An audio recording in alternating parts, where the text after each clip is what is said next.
right there, such a powerful pick. Score, while he can play Lee Sin himself, you don't want to let Peanut have that one. You're not willing to first pick it, and SKT will not be shy about taking that in their first rotation. Meanwhile, SKT answers back with Zach KT.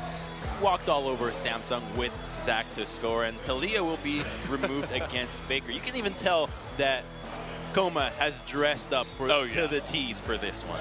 He's not holding back tonight. The full suit jacket with the shoes, the tie, the white shirt. Now he's coming in for the funeral of KT. Nasty. And then you got SKT banning out the enablers. In the first series, we were saying the meta has shifted in so many wonky picks that the enablers are the critical champions that allow these things to happen. Zac and Galio, you can see the Caitlyn being removed away. Deft has been playing that recently, but he's also stated that he's been practicing some Xayah. And while he personally doesn't fancy the champion too much, it has made its way onto the ban, which allows Elise to go down, and Score's Elise is insanely good. So SKT has to have a good answer for this one, because this early game can be just blown right open by Score. The Elise is terrifying, but what do SKT respond with? A lot of other big picks still available. Karma is one of them. We've seen Faker play a lot of that. A big flex pick to start off for SKT. You got other picks such as Gragas that we've seen so many times. Do we want to see that brought out here by SKT or something else? It's a good flex pick because the mobility that the shield gives you allows you to get away from Elise. Mid to late game, if Elise has not snowballed, she's just a cocoon. If you can just get away from that, then you allow your team to ignore her and carry on with the fight. But Bang will be locking out that Ashe right away. So already a bottom lane possible, as well as Faker flex pick. But what this means is that, to me, I think they're really prioritizing Huni here. There's a reason why they brought him back. There's a reason why he has such a wealth of champions in the top lane, that with the utility that SKT have selected for them, you can tell what they're going for. But KT is just going with full action in the bottom side. Elise and Gresh just so deadly, and Mata making so many game-changing plays with his Thresh just out of nowhere. This man still has a touch that he's got for 3 years in a row. Yeah, they've gotten a couple of really big picks for both Score and Mata, and just throwing Smeb on the Renekton. We've seen it before. It doesn't seem like these two teams want to prioritize the Rumble after the 7.12 changes. We saw it come out in the first match of the night, but perhaps these teams not favoring it quite as much. Still no 80 carry pick on the side of KT. And just as I was saying, it looks like we're going to see Peanut, one of the top junglers on this Rek'Sai. And Rek'Sai does so much damage right now. Level 7 Rek'Sai was able to solo out a level 9 Jarvan in about 4 autos and some spells earlier today. So the champion makes a lot of sense. It allows Peanut to play as a carry, but so far they don't have a tank lane. The remaining champions for SKT, I'm thinking that maybe Braum looks like a viable pick for this composition between Rek'Sai and Ashe. It makes for a good way to peel off against what KT can throw their way. And now they've already got their established CC and pick composition. And how are they going to round this out with mid and AD? It will be the Rumble against Hunian. He had a grin earlier. Could that be the beginnings of a Mordekaiser possibly? I think Fiora would make a little more sense. I really hope so. And you can see the target here against Deft. Lots of respect. I mean, no 80 pick before the second ban phase, and already going into that there were 2 80 carry bans, so make that 4 with the Varus coming off the table. But there are so many other picks. I mean, we saw Jhin earlier on. You could definitely lock that in if he wants to a little bit later. There is Jhin and there's also Xayah, so they're forcing him onto champions that maybe they're not as comfortable with as what has been banned out before. And that cannon being locked away, it's still being a hover, but it will open up top lane to be pushing tremendously into Smeb, which could slow down the onslaught that Renekton and Elise throw out. Kalista, the pick that makes the most sense here. However, when you're dealing with Ashe, it can be dangerous to get in range of Ashe's. Not only does she outrange you, but her slows, her volley and arrow make it quite complicated for you to play Kalista at one-on-one into this pick. So what will be the pick here? Blind for Pawn. Looking at Corki, did have some changes as 7.12. Now his attacks do more magic damage compared to the physical. I think it's 80% magic 20% physical now. Yeah, he's basically just a full AP, and there's going to be the Braum out from SKT, so pretty standard stuff all around. SKT going with the Carmen to the mid lane, so an anti-assassin, this very solid pick to help everybody else, and so much of this is going to be on Peanut early in the game, and I kind of expect KT to want to have completely standard lanes, but if SKT can find a way to split the map and then allow Huni to push into the top side without the threat of Elise and Renekton, then I think that the early game can be mitigated from KT. However, Corki and Kalista late, when you don't have crazy amounts of dive, make it really complicated when it comes to approaching a fight. The guys, we're all set up here. You do see the compositions for game number 1. Tons of pressure on both of these teams coming into this. I mean, this isn't just about their careers, you know, it's about the sponsors, it's about the crazy amount of fans that came down. There's not an empty seat left in the Nexon Arena tonight. If it was legal to sell the floor as a place to watch the game, I believe the entire floor would be packed with people. But there's even more on the line. The winner of this, I've decided, determines what phone company I go with my own phone. So there's just so much riding on this one. There you go. Crumbs making big decisions for himself based on this match tonight. And I don't really need to say it, but if you've got friends that aren't watching, basically just don't talk to them ever again. It's okay, maybe they can catch the VODs. But they're going to be missing it live with the rest of us here in the Nexon Arena. You guys can see the stone cold killer faces of KT up against SKT.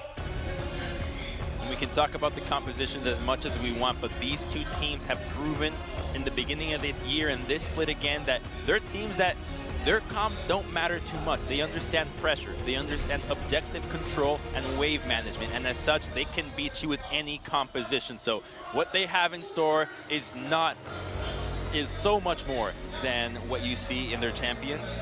Yeah, and guys, it is time. We're gonna jump into game number 1 right now. SKT versus KT Rolster.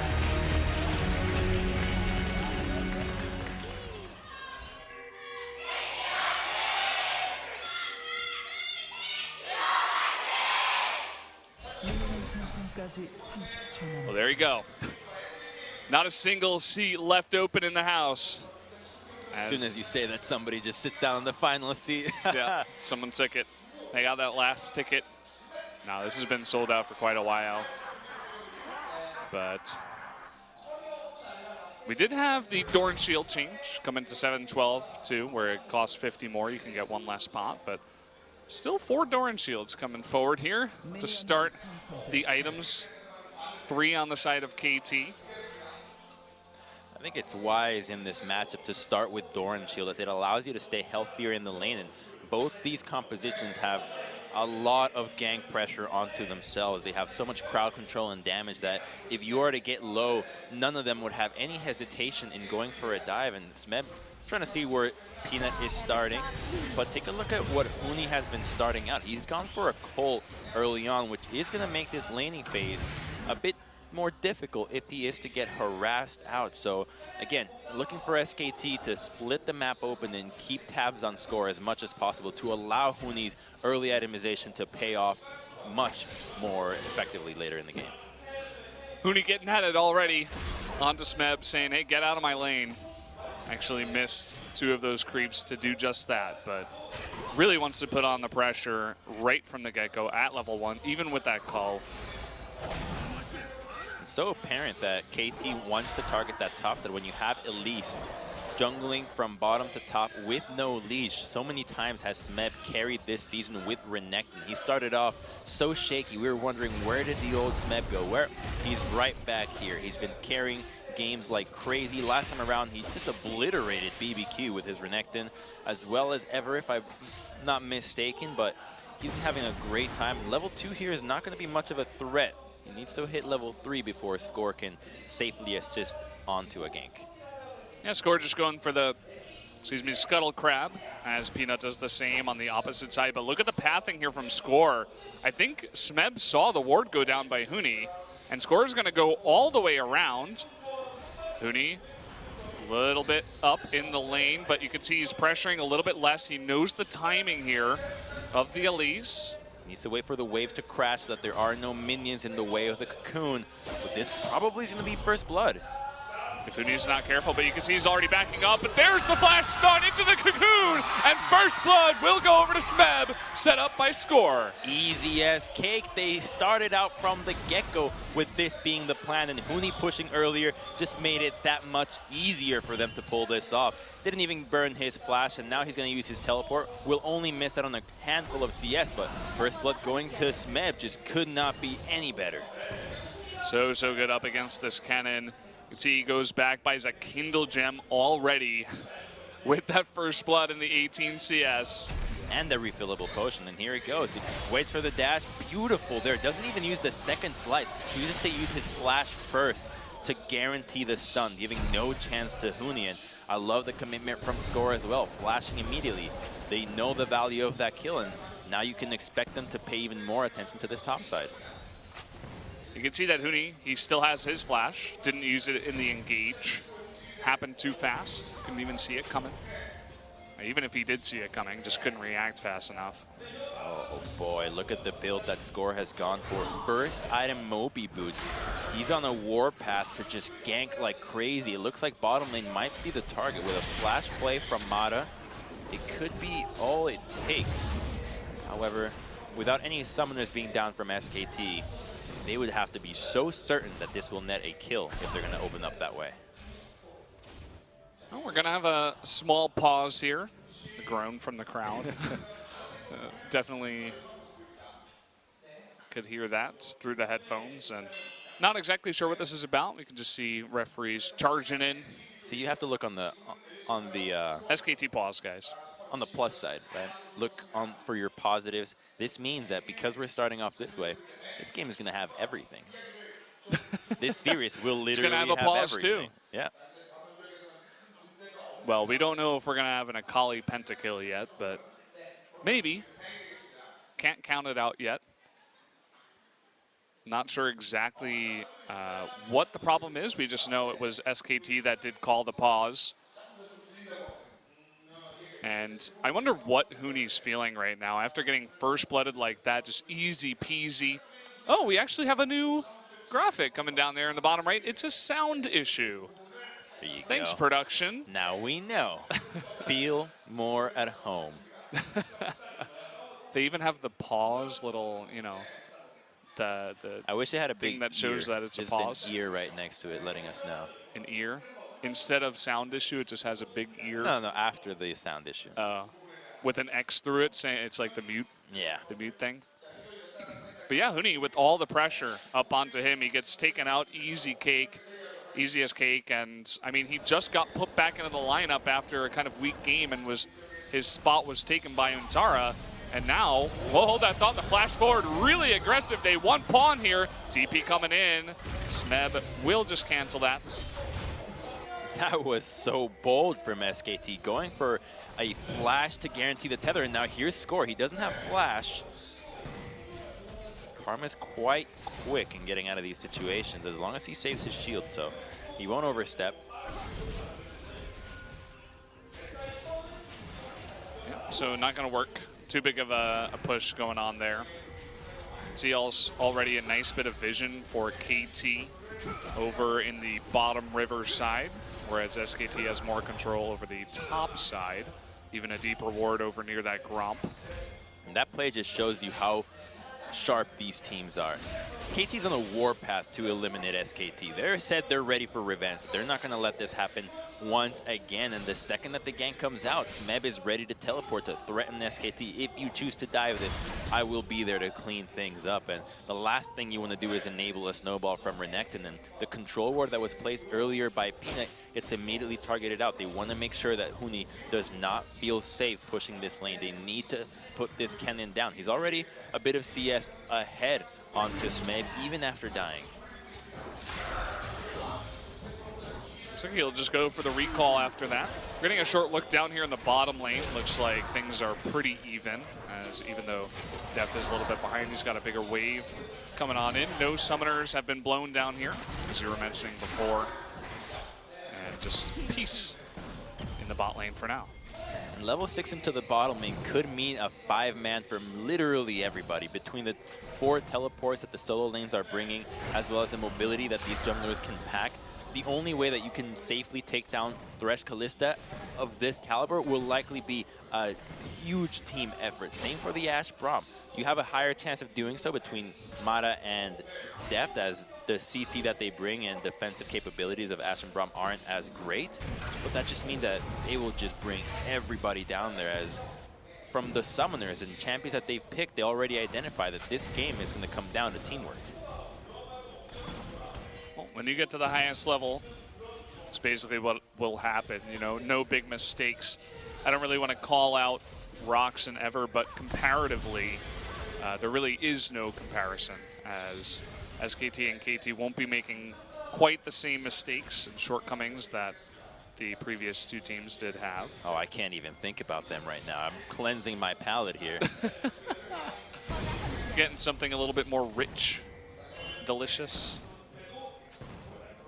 The game is relatively even so far. Not much has happened to CS, save for in mid lane. But now here comes another attempt onto Huni, and he doesn't have any vision. He does have flash, but I don't think he can get out of this. If you get stunned up, it's just the chain, basically. And when you're playing Corki, if you can line up all your abilities into one big stun target, it's very easy. So here they go, Dominus procced, and there's the Cocoon. Goodbye, Huni, for the 2nd time. And the teleport, again, just going to be canceled. And SKT is just being played like a book over and over. They're indiscriminate in the teams that they do this against. Renekton and Elise, such a powerful combination. This combination has existed for so long, and now they're aiming for a turret. If Huni TP's here, he's gonna die again. He is gonna TP, not to the turret though, to the cannon, and oh boy, forced to cancel it. I mean, that's just mind-boggling at this point. You can't be making mistakes like that at this point in the game. All it took was Renekton stepping up saying, I dare you, Huni, go ahead. Remember, they still have flash, and Huni's died twice and hasn't even had the opportunity to burn his flash because of how well the setup from KT has been. Now he's in such a deep hole. Luckily for him, he's got that cold to get him out of it, but pressure-wise is so far away. Curious to see what KT will do. But we're going to take a look at Huni's demise again. Just the easiest setup in the world. Smeb not scared of the turret. Not scared of the teleport. It's just a lonely Karma teleporting into that fight. That's not going to mean a whole lot. And now here comes an attempt onto the bottom lane. They do have a ward as far back as possible to try to scout this out. However, the game has been accelerated significantly with that first brick going on into the top side. So they will have to go for more complex planning on the side of KT if they want to make similar moves around mid and bottom lane. Considering how easy it was in the top side, I doubt it will be the same in the rest. Oh, Hook is going to land here. Here's Score. The play back. Wolf will jump to his ally. Can they land that Cocoon? No. Just the flash will be forced. And that's why the initial gank, you don't want to commit with a flash play unless they're super low. So wisely enough, he just goes for the hook and gets one flash in, and on the revisit, it can yield a kill. That's a pretty cool hawk shot. Like that skin. Bang, bringing it in. Valentine's Day Ashe, but she's only got eyes for Tryndamere. Unfortunately. Well, trying to set up vision. Oh, they actually land the Cocoon onto Faker. Down to about half health. Huni, meanwhile, slicing Maelstrom into the wind. Ooh. I don't know what's going on with Huni here, but he's going to have to step up here. We don't get to see the full reason for that ultimate being used, but it did not appear like he was in any danger. Here's a 4-man, possibly a 5 if Pawn joins. Yeah, and he is joining. Here we go. Dominus already procced. Wolf and Bang in a huge amount of trouble. They're going to go for the guy who doesn't have flash and easily take that one kill. KT is making SKT look like BBQ at this rate. They're just doing whatever they want on the map, and no answer from them. Topside has no pressure. Karma can't do a whole lot, and unlike most supportive builds on Karma, she's going with the AP build that we last saw out of Crown, where you rush that Morellonomicons and go for even more damage later on, which is the smart choice considering the somewhat low damage composition at SKT, and they don't have a hyper carry on their hand. So right now it will help them wave clear a little bit better than the AP Karma build, but it does make him more susceptible to getting picked off. That AP Corki just does more damage to Karma now. Yeah, already having picked up the Sheen, you could see that whenever Faker tries to step up to pawn, he's not having a good time. And so just trying to farm out as best as he possibly can. Both those guys very even. Only just one assist going over to pawn so far. Pushing forward, and you can see Pawn, yeah, he's sitting there. Does see the chunk from the Mantra Q. He does do a lot of damage, and because he's really the only AP threat on this team, then he's going to have an easy time doing continuous damage throughout every step of the game. When he will find Score. Okay, Score just walking in, calmly cocoons him. There's the teleport in from Pawn, it looks like. Score trying to come in. The arrow is going to hit Pawn right at the right second. Smeb now is getting stunned up. Can they get onto him? The exhaust coming down. They are on the chase. Slicing Maelstrom. Another stun comes in. And there is the Rek'Sai ultimate to clean up the kill. Bang coming in a little bit late. Will they continue the chase? You can see Faker coming from behind. Mata. Mantra Q is going to chunk down Score, but they're going to turn onto Peanut here. They take him out. Mata with the kill. And they're just going to leave it at that. Faker decides not to chase any longer. If there's a fight on the map, you know Mata wants a part of it, and he's able to join with depth right there. Fate's Call being available if they chose to go even deeper for that kill, but it's going to yield them an Ocean Dragon 13 minutes in. They don't even need the vision control, and it all started from Huni, the 0-2 cannon, finding out Score. They thought they could turn on it, but the arrow came in right at the time where Pawn teleported into that battle, and as such, KT, while they are able to walk away with an Ocean Dragon, they do lose a kill, and we'll take another look here. Here's where it happens. Half HP, but the combo has already been used. He tries to get the knockup. Not such a huge deal because watch this arrow. Oh my goodness, the precision. It was aimed for Smeb, but somehow these arrows from Bang just always make a difference, and now they get to turn on to Smeb. The ultimate from Rek'Sai ends up doing so much damage at the end that they finally pick him up, and Wolf being there first to the rotation allows him to get that kill, but a bit of an over chase means that Mata can get an easy hook. They see the Lantern, and they just walk right at the Thresh. I mean, he's got all of his cooldowns right now. It's because they had Faker from the backside. They thought that Karma would be able to assist and them to continue that battle, but this is a Kalista that is ready and able to take any battle. She still has all her summoners, and if you don't have enough to lock her down, she will clean you up. Just got to be extremely careful when you're going for chases and you're behind. And we see some pings going down here in mid lane as the bot lane of KT is rotating on in, but looking Smeb and Score through the jungle. They are spotted on a ward. Mooney will play this very safe. KT threatening a 5-man onto the mid lane. You get to test out where the vision is at, moving all your members that way. They know that they need to protect Faker. That mid lane turret is just barely living on, and if they're able to crack that down, then the map becomes there. Going for those tier 2s allows them to further deny that jungle vision and deny camps like this, like that blue buff. Had that mid lane turret gone down, then they would have had an opportunity to contest. Instead, they will be going for that Rift Herald, so they no longer have to think about going for a 5-man onto the mid lane. If they choose to, they could just crack that open into the mid lane, use that Herald to take that tier 1, or alternatively, use it into the top side for a tier 2. Is SKT actually going to contest this Rift Herald? In comes Huni, all by his lonesome. Peanut, he wants to get the steal. Pawn zoned out for now. This will go over to KT. Here's Huni with the slicing Maelstrom coming in. Whoa, for the support. Repel comes up. Huni taking a ton of damage. Is forced to back off. Now it's Smeb and Pawn against the world. Huni forced to blast that wall. Faker's going to be taken out by the flash of Smeb. And Pawn still on the chase. Here comes Mata. Can they get any more? It looks like Peanut and Wolf able to get that slow. They're going to get out alive. The Prey Seeker from Peanut gets to snipe out Score, but the Herald has already gone their way. They almost got another kill there with Pawn flashing over, just barely missing that rocket onto Huni, but now they're going to be in a position to take down that tier 1. You know that Herald means that it's going to be going to a tier 2, and a proper use of it means that KT is poised to snowball this game in a beautiful fashion.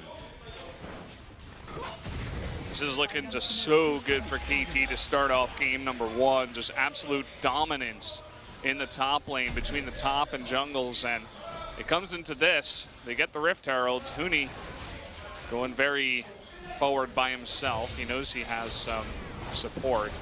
There was indecisiveness with KT going for this play. They chose not to attack. Look at that Prey Seeker just threw his own little Spiderlings. Was able to just barely get him. And Pawn choosing to go for Huni, flashes out, just barely not connecting that rocket. But that indecisiveness from KT in finishing that Herald ends up costing the life of Score. They could have finished that a little bit earlier, but important to note, the way that Smeb and Score have been operating against Kennen is start off with the Renekton stun, which is guaranteed into the Cocoon.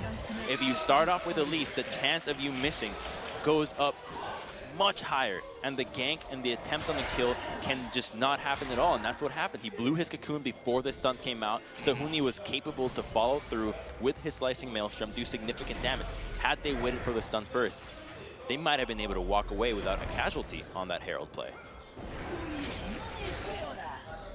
So we've seen SKT behind in other games. They seemingly, through acts of miracles at times, know how to come back. And even through the early deficits that they do get, make it very interesting in terms of the games that we do see. But so far it has been the KT show. And you can see they're looking for another setup onto poor Huni on the small little cannon. But they do see him, the ward. This is going to be used down in the bot lane to Rift Herald. Just Huni down here for now, so this turret will definitely take a nice chunk of damage.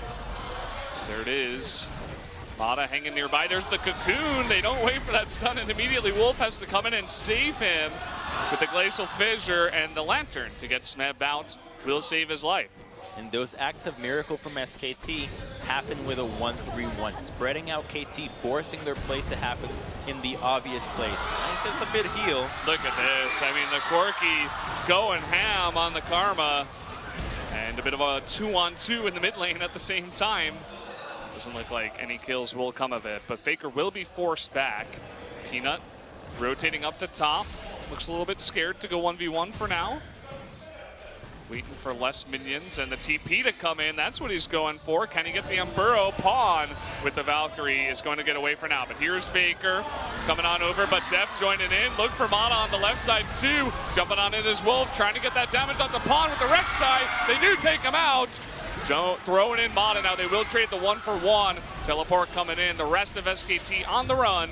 And the red buff even going over to Score. And a nice attempt from SKT to take down Pawn. They do walk away with the kill in the end, but Mata joins the fight once again, just being a part of so much action, even though the early game was so dictated by Score and Smeb. Now that it's transitioned into a full-on team fighting phase, you can expect him to be just absolutely everywhere, and this game is delivering already. So much action. I mean, this is more than the average, I'd like to say. Already 9 kills in 20 minutes. He's got a replay. So he's waiting for the Umburro, but Corki's got a Trinity Force. He's much faster at this point, and while Faker gets to join, Deft is already here, so he's taking so much damage, and Wolf gets a flash and then try to block some of the damage. Ends up giving his own life for it. However, the kill onto Pawn is what SKT is looking for, and with so many Cocoons being missed from Score, I'm led to believe that his mechanics might not be so on point. His decision-making, absolutely so, but multiple Cocoons missed on targets that are not being CC'd. It's not a huge deal, but it can make a difference when it comes down to moments where his Cocoon is gonna matter. Yeah, definitely look towards that as this game moves on, perhaps later on in the series. You can see a big vision fight towards that. Oh, hold a thought. Pawn going in. He does have the package on him right now, trying to lock up Peanut with that slow. Peanut trying to jump back onto Pawn, but he's slowed so hard by the package. Pawn just going to get the solo kill on her Rek'Sai. That package was insane. It knocked her out of the Umburro, so he had no choice but to try to ult to get out of it, but it was already too late. Between the red buff and how strong Corki is right now, here we go. Oh, that max range hook from Mata. That's going to seal the deal on the Faker. Wolf, say goodbye because you're going down 2. Pings towards the Baron for KT. And now this game is all the KT show. 6,000 gold lead. It's only going to continue to go higher. And SKT don't have the tools to stall this out. KT can just dive the cannon anytime they want. They've got ways to make plays for days. They can also go into the mid lane if they want to. They have control of this game. Now even the blue buff, they're going to be able to get that dragon as well later down the line. The whole map is theirs. Well, you said it earlier. KT is making SKT look like BBQ tonight, and they're sure looking like some fried chicken to me because they're just laying down, beating. I mean, this is just so one-sided at this point, and you have to wonder, are we going to see some subs going into game 2? Look at this, max hook, but Faker unreal. ends up getting locked in the wall, walks forward, and ends up connecting on that hook, and 2 kills going on to SKT means that, or KT rather, now they're in just a prime position to close this one out. 22 minutes in, a 7,000 gold lead. Corki's got an Infinity Edge. Now they're going for this Mountain Drake, and that dragon means that this composition that normally cannot siege, when they start hitting that tower, threatening some dives, surely those towers will go down. Oh boy. Super one-sided. This is not what I was expecting coming into this series. Thought it was going to be perhaps SKT on this side. Now, I don't want to jinx anything, so I won't say anything, but I think we know who I was siding with. I believe I told you earlier. If it comes true, you can say it out loud. Okay, I'll keep it a secret for now. I'm sure no one has any idea. But the push coming in with the Baron buff, they still got 2 minutes left. That's going to be an easy tier 2 in mid, tier 2 in top. And SKT, again, they're just kind of lying down and taking it. They trying to defend the mid, but they're down almost more than 10,000 gold. Big hook onto Wolf, and the arrow does actually hit Pawn here, but an easy flash away from the fissure means that no kills will come of it. And that just shows the purchase of Mercury Treads from Pawn being so effective. He gets hit by arrow, but has enough time to flash out into the Lantern and is capable of taking it had that been necessary. You saw there once again, Score was missing another cocoon, but it's not a big deal now. He just has to be there waiting. Fate's Call comes out, but it's just a threat. They want the inhibitor, and they've got it. Yeah, they'll clean that one up. We'll see where they want to go from here. Surely all the team does have a lot of gold, but immediately pings are going up into the top lane. They do not want to give up this pressure. You can't blame them. When you're this far ahead, I mean, SKT's still struggling to buy as many items as possible for the defense. Their composition just needs so much to go right for them to make it into this stage. They're so far behind that Karma needs significantly more items for her wave clear to be effective into these Baron minions. Bang is nowhere near the damage that everybody else on KT is. Miss Cocoon again with the flash, but look at this, Huni down in the bot lane is just going to be flashed on by Smeb. Easy cleanup, and man, this game is looking over already. What happened? Under 25 minutes. They're looking at triple inhibs over SKT. This is SKT in the booth, right? I mean, we didn't put the wrong team in there. This is very, very one-sided. The TP is coming on in. Super minions pushing down. All 3 inhibitors are here. The double teleport even. Try to make this as one-sided as possible. Already at 25 minutes, and the KT fans are screaming their heads off as the Nexus is gonna fall down in just under 25 minutes. Decimation for SKT. They didn't even get a single tower. 3 kills was all they got. Look at those high fives. Pawn is